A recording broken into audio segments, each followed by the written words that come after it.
नमस्कार। माँ गायत्री महाविद्यालय चौमेरा में आपका हार्दिक अभिनंदन। कल हमने सूरदास जी के पद्यों के बारे में अध्ययन किया था और उनके प्रमुख जो पद्य हमारे परीक्षा की दृष्टि से जो महत्वपूर्ण थे उन पद्यों का हमने कल अध्ययन किया। उसमें सूरदास जी ने भगवान से अपने उद्धार की कामना की, कल्याण की कामना की और कृष्ण ने उद्धव को योग का संदेश लेकर ब्रिज भेजा और उसकी वहाँ की परिस्थितियों का उन्होंने चित्रण किया था, उसके बारे में अध्ययन किया था। और आज हम तुलसीदास जी के बारे में अध्ययन करेंगे। तुलसीदास जी का सबसे पहले हम जीवन परिचय के बारे में जानेंगे। तुलसीदास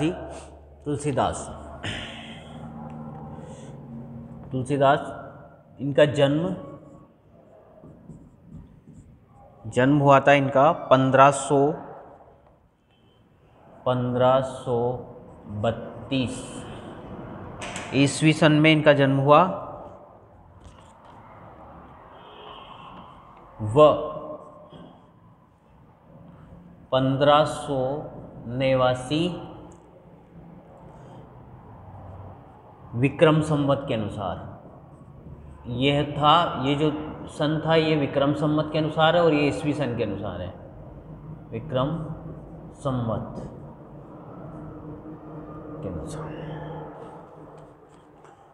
और इनका जन्म हुआ था यूपी के राजापुर कस्बे में। राजापुर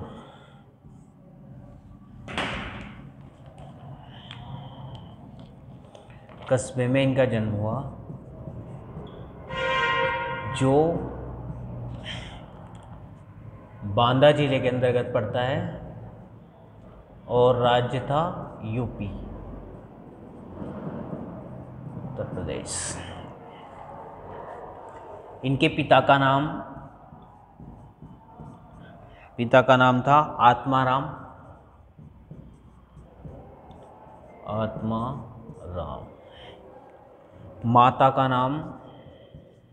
इनकी माता का नाम था तुलसी बाई था। इनकी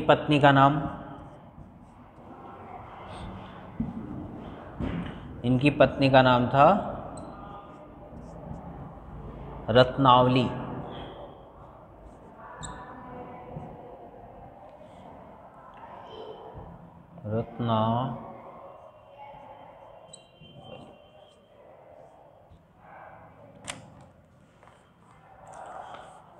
और इनके बचपन का नाम था राम बोला। इनको राम बोला भी कहते थे, राम बोला। इसके बारे में एक कहावत है कि कहा जाता है कि तुलसीदास जी का जन्म हुआ उस समय तुलसीदास जी ने जैसे ही जन्म लिया, जन्म लेते ही इस बालक ने राम नाम का उच्चारण किया था, इसीलिए इनका नाम रखा गया था राम बोला। और तुलसीदास के पिताजी इनको अशुभ मानते थे, क्योंकि जब इनका जन्म हुआ तो जन्म होते ही कि इनकी माता का देहांत हो गया था। तो ऐसा भी हमें कई साहित्यों में पढ़ने को मिलता है। इनका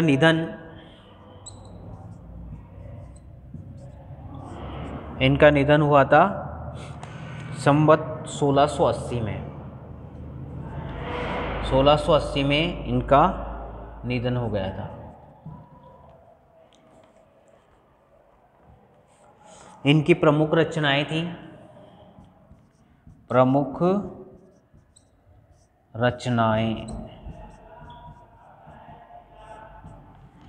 रचनाएं रामचरितमानस सबसे ज़्यादा प्रसिद्ध।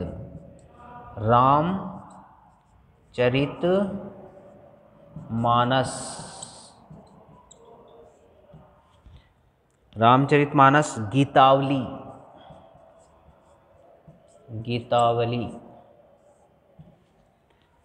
दोहावली, दोहावली और कवितावली।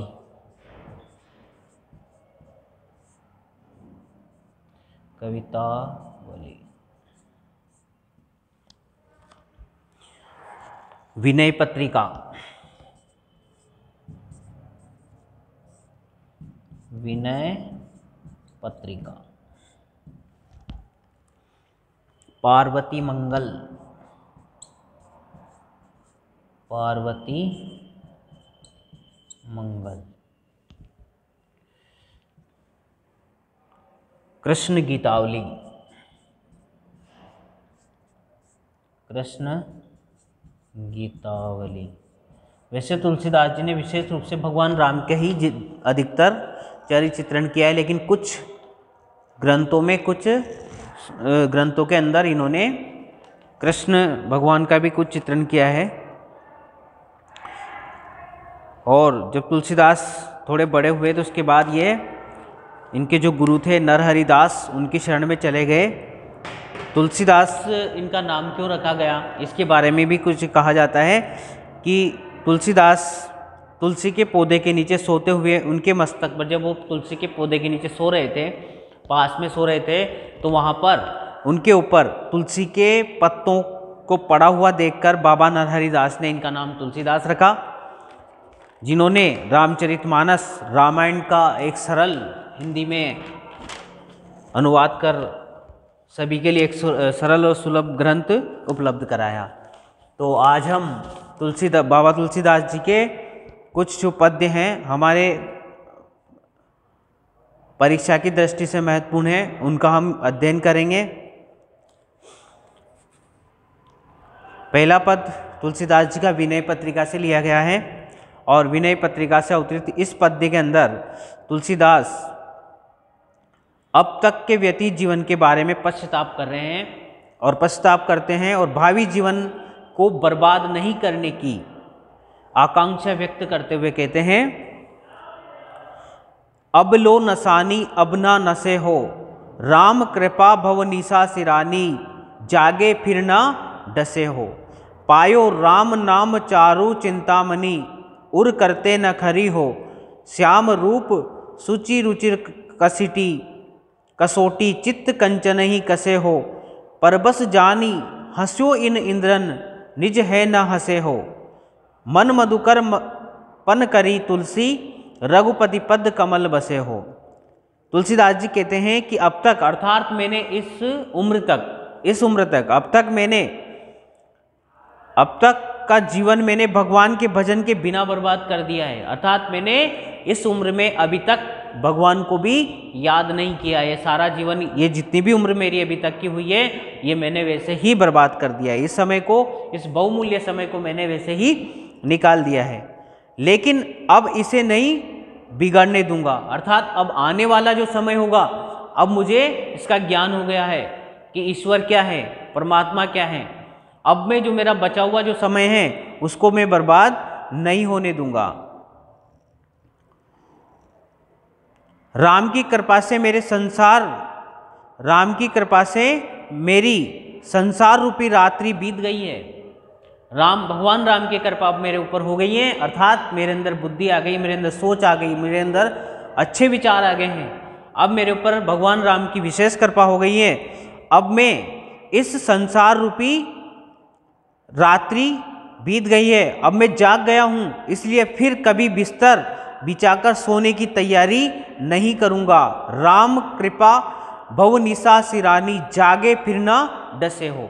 अब मैं राम की कृपा से जाग गया हूँ, अब मैं वापस सोने के लिए कभी भी बिस्तर नहीं करूँगा, अर्थात मैं आलसी सुप्त नहीं बन जाऊँगा, इसको भगवान को नहीं भूलूँगा, अर्थात अब मैं माया जाल में नहीं फंसूँगा। ये सांसारिक माया जाल को मैंने अब त्याग दिया है। अब तो मुझे राम नाम रूपी सुंदर चिंतामणि की प्राप्ति हो गई है, जिसे अब मैं किसी भी तरह से अपने हाथ से बिसरने नहीं दूंगा, अर्थात अपने हाथ से उसको कभी भी नहीं छोड़ूंगा। राम का जो श्याम पवित्र और सुंदर स्वरूप है वह मेरी दृष्टि में कसौटी है। श्याम रूप सुचि रुचिर कसोटी चित कंचनई कसे हो। सूरदास कवि तुलसीदास जी कहते हैं कि मैंने राम रूपी चिंतामणि प्राप्त कर ली है, जिसे अब मैं किसी भी तरह से अपने हाथ से जाने नहीं दूंगा। राम का जो श्याम पवित्र और सुंदर स्वरूप है वह मेरी दृष्टि की अब कसौटी बन गया है। उस पर मैं अपने चित्त रूपी सोने की परख करूंगा। पर बस जानी हंस्यो इन इंद्रिन निज है न हंसे हो। मन मधुकर पर करी तुलसी रघुपति पद कमल बसे हो। तुलसीदास जी कहते हैं कि जब मैं अपनी इंद्रियों के वश में था, तब ये इंद्रियां मुझे परवश जानकर मेरे ऊपर हंसा करती थी, अर्थात मुझे जकड़े रहती थी, मुझे मुक्त नहीं होने देती थी, बार बार इसे विषय वासनाओं में मुझे बांधती रहती थी। लेकिन अब मैं इन इंद्रियों को अपने वश में करके उन्हें और अधिक अपनी हंसी उड़ाने नहीं दूंगा। मन मधुकर पर पन करी तुलसी। तुलसीदास जी कहते हैं कि अब मैं उनको मेरे ऊपर हंसने नहीं दूंगा, अर्थात मेरे ऊपर हावी नहीं होने दूंगा। अब मैं प्रतिज्ञा करता हूं कि अपने मन रूपी भ्रमर को राम के चरण रूपी कमलों में बसा दूंगा, अर्थात मेरा मन रूपी जो भ्रमरा है वो अब राम रूपी कमल के अंदर विराजमान हो जाएगा। अब मैं इन विषय वासनाओं रूपी इंद्रियों को मेरे ऊपर हावी नहीं होने दूंगा, क्योंकि इन्होंने मुझे पूरे संसार में, अर्थात मेरे इतनी उम्र तक, इतने समय तक मेरे समय को बेकार में मुझे बर्बाद कर दिया है। अब मुझे उसका पश्चाताप हो रहा है, और उसका पश्चाताप होने के बाद अब मैं जाग गया हूँ, अर्थात विषय वासना रूपी माया मोह जो मुझे सुला के रखते थे, अब मैंने उन सबको छोड़ दिया है, अर्थात इंद्रियों को मैंने अब वश में कर लिया है। कहा जाता है ना कि जिसकी इंद्रिय संयम जो कर लेता है वो संसार के सारी वस्तुओं पर विजय प्राप्त कर लेता है। ये सबसे बड़ा योग होता है। तो देखिए इसमें विशेष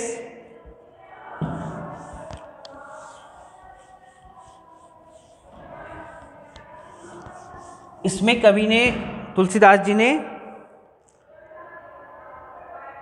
एक निष्ठा और विरक्त भावना का अनुपम चित्रण किया है। एक निष्ठ यानी सिर्फ भगवान राम के चरण में, एक निष्ठ उसको बोलते हैं जिसे हम चाहते हैं बस एक ही हमारा लक्ष्य हो, उसे ही पाने की हमारी चाह हो। अगला देखिए, मन पचते ही अवसर बीते, दुर्लभ देह पाई हरिपद, भजू कर्म बचन अरुहिते, सहस बाऊ दस बदन, आदि नरप बचे न काल बलि से, हम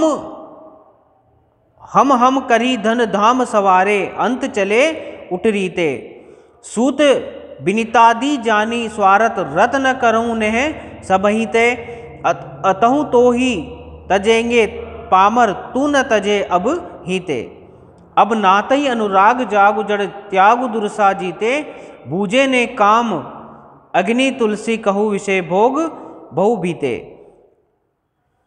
तुलसीदास जी वर्णन करते हुए कहते हैं कि मानव जीवन को भगवान का भजन करने से सदुपयोग करने का सुझाव देते हुए कहते हैं कि जिससे फिर पछताना ना पड़े, अर्थात ये मनुष्य जिंदगी जब हमें मिली है तो इसमें अगर हमने भगवान के भजन कर लिए, अर्थात भगवान की साधना कर ली, आराधना कर ली, तो ये हमारा जीवन सार्थक हो जाएगा। इसी तुलसीदास जी कहते हैं, रे मन अवसर चुक जाने पर तू पछताएगा, मन पछताई अवसर बीते, अर्थात ये जो समय निकल जाएगा उसके बाद तेरे पास पछताने के अलावा और कुछ भी नहीं बचेगा।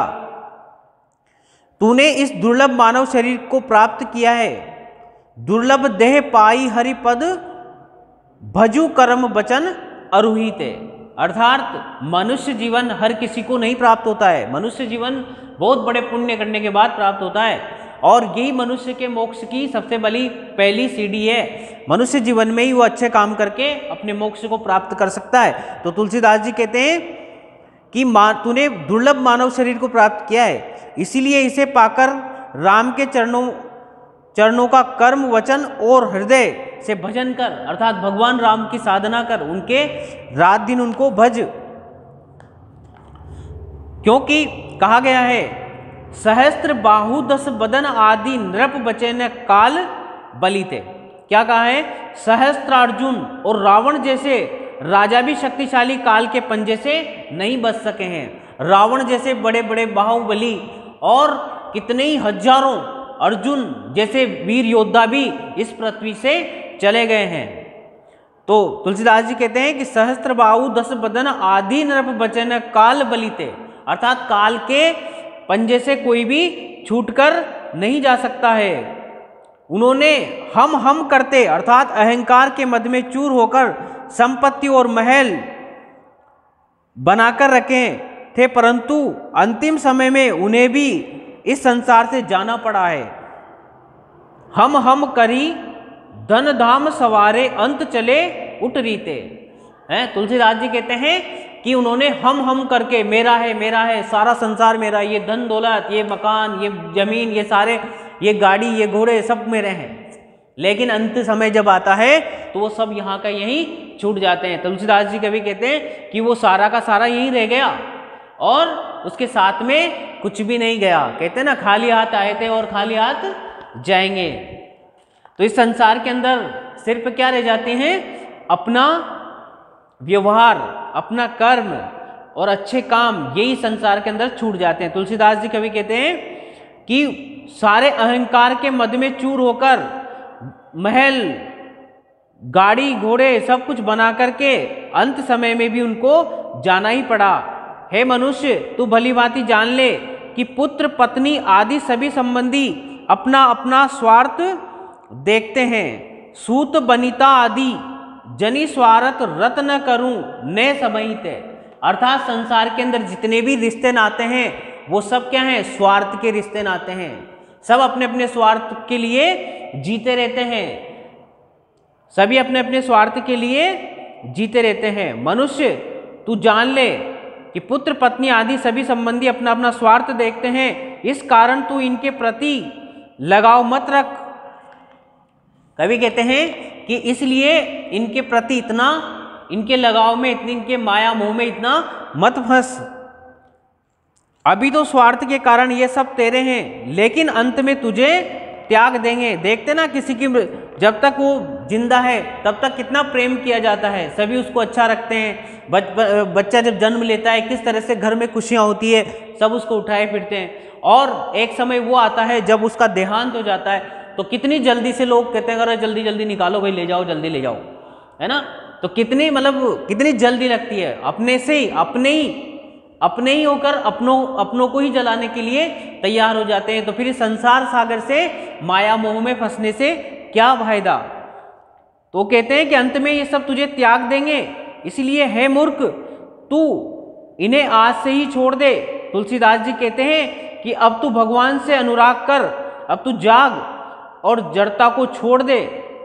जिस प्रकार घी पड़ने से अग्नि बढ़ जाती है, उसी प्रकार विषय वासनाओं का भोग करने से इच्छाएं तृप्त नहीं होती है।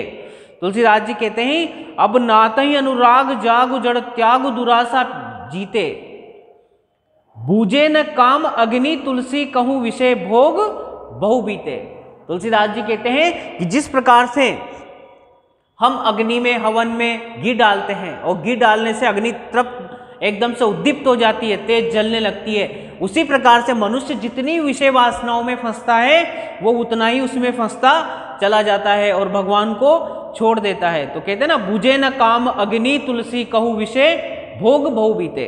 तुलसीदास जी कहते हैं कि ये विषय वासनाओं की अग्नि है, जिसमें घी पड़ने से अग्नि और बढ़ जाती है, उसी प्रकार ये विषय वासनाएं भी भोग करने की इच्छाओं को से कभी तृप्त नहीं होती है, बल्कि बढ़ती ही जाती है। मनुष्य एक मकान बना लेता, दूसरे मकान को बनाने की सोचता है, एक गाड़ी लेके आ जाता है, अरे इससे तो काम नहीं चल रहा, दूसरी गाड़ी भी होना चाहिए, है। एक मोटरसाइकिल ले आया, दूसरी मोटरसाइकिल होना चाहिए, हर घर के हर सदस्य के पास। इस प्रकार से वो धीरे धीरे धीरे सारी विषय वासनाओं में फंसता चला जाता है, उसकी इच्छाएं कभी तृप्त नहीं होती और ऐसा सोचते सोचते अंत समय में वो अपने शरीर को छोड़ देता है। तो तुलसीदास जी कहते हैं इसीलिए इनमें लिप्त होने की आवश्यकता नहीं है, अर्थात लिप्त होना है तो भगवान के काम में, भगवान के प्रति अपनी श्रद्धा को व्यक्त कर।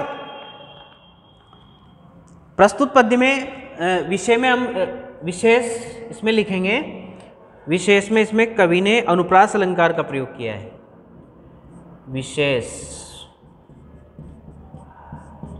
अनुप्रास अनुप्रास अलंकार। अनुप्रास अलंकार की एक विशेषता होती है, अनुप्रास अलंकार के बारे में एक वर्ण की आवृत्ति होती है, इसके अंदर वर्ण आवृत्ति होती है अनुप्रास अलंकार के अंदर। एक ही वर्ण बार बार आता है और वहां पर अनुप्रास अलंकार होता है। उपमा, उपमा में उपमेय की उपमान से तुलना की जाती है, उपमा अलंकार। और रूपक, रूपक ये इसके अंदर इन अलंकारों का प्रयोग किया गया है। और प्रस्तुत पद्य में तुलसीदास जी ने विषय वासनाओं में लिप्त न होकर सच्चे मन से भगवान का भजन करने का संदेश यहां पर दिया है। इस प्रकार से हम दो टॉपिक यहां पर 2 पॉइंट विशेष में लिख सकते हैं। अगला पद्य देखिए।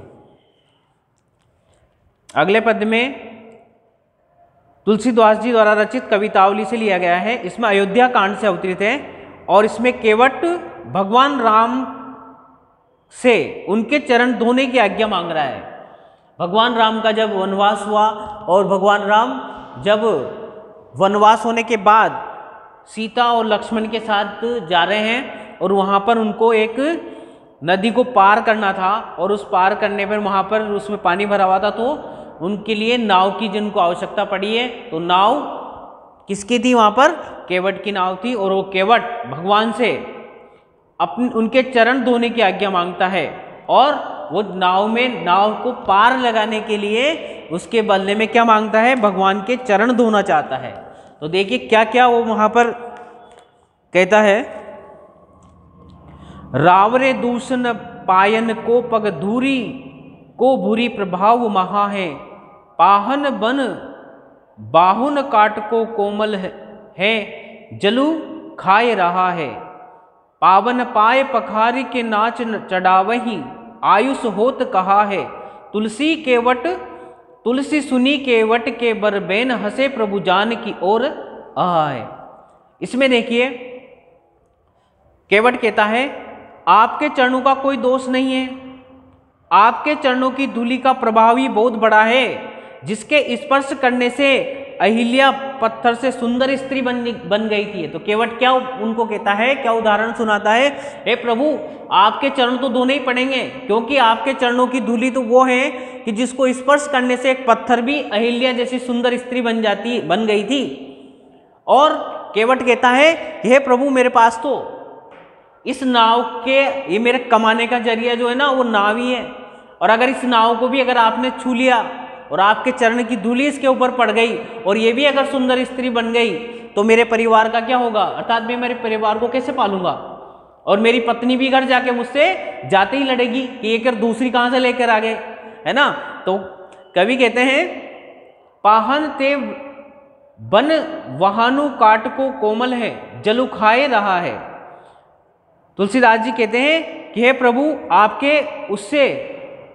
आपके चरणों के स्पर्श से अहिल्या पत्थर भी एक सुंदर स्त्री के रूप में बन गई थी, उससे इस नौका का उद्धार हो जाना कौन सी बड़ी बात है, क्योंकि पत्थर की अपेक्षा तो ये तो काठ जलयान यानी कोमल है, लकड़ी का बना हुआ है, वो तो पत्थर था, उस पत्थर की आपने सुंदर स्त्री बना दी थी, तो इसको तो आप कभी छोड़ने वाले नहीं हो। और तिस पर ये पानी खाए हुए हैं, अर्थात पानी में रहने से ये और भी अधिक कोमल हो गई है। पत्थर तो जंगल में पड़ा हुआ था और ये तो बिल्कुल पानी के अंदर रहती है, तो और भी ज्यादा कोमल है।